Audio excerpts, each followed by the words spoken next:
Good evening. As John said, I'm a member of the Young Professionals Organization of the Chamber, and I've been asked by our organization to moderate tonight.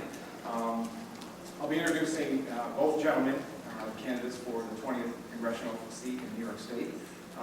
First, I'd like to welcome and introduce Chris Gibson, the challenger for the 20th District seat. Chris Gibson is from Columbia County.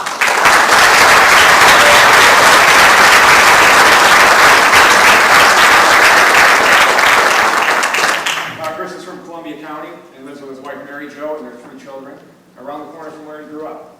For 24 years, Chris served our country in the Army, rising to the rank of colonel. He deployed 7 times, including 4 combat tours to Iraq.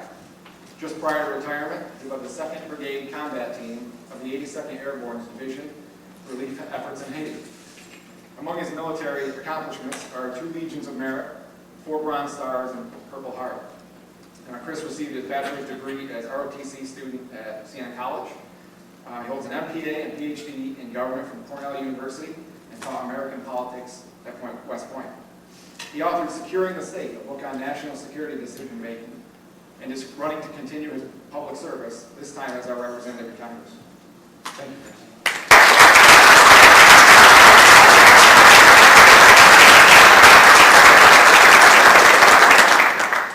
Next, I'd like to introduce and welcome Representative Scott Murphy, our Congressman for the 20th District of New York.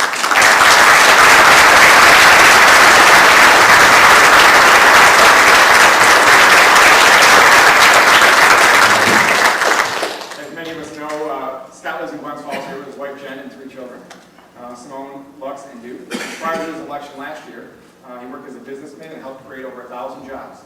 A graduate of Harvard University, he is the son of a postal worker and teacher. Prior to being elected to the House of Representatives, Scott was a successful entrepreneur, having formed Small World Software, which was later sold to IXL. In the 8 years prior to his election to the House of Representatives, Scott worked for Advantage Capital Partners, a group who focused on helping businesses grow and create jobs for their local communities.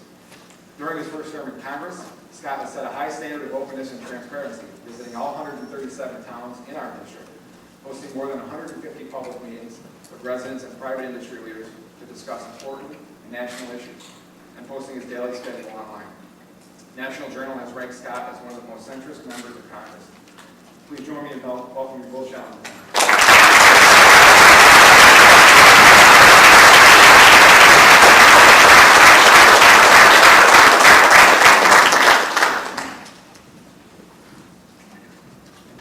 All right. Before we begin tonight, just a little background on the format. Questions were submitted to members of the Young Professionals Organization. From the questions presented, we selected what we thought would not only provide the greatest range of discussion tonight, but also permit both gentlemen an opportunity to provide clear answers to issues facing all of us as voters this fall. In this regard, I had a chance to speak with both gentlemen before we came out here tonight, and in understanding what both of them have said, it's our collective expectation that the answers will apply to the questions that are asked, and we don't expect character or attacks back and forth against one another, and they both agreed. Both gentlemen agreed, and we look forward to those answers here tonight. I also wanted to take a quick note about applause. We do have a limited time limit. We've got about an hour or so, and we've got enough questions really to fill that time. Any lengthy or applause is going to cut in that time for their answers, so we ask that you hold your applause until the end of the evening time. At this time, I'll ask everyone to please rise for the Pledge of Allegiance.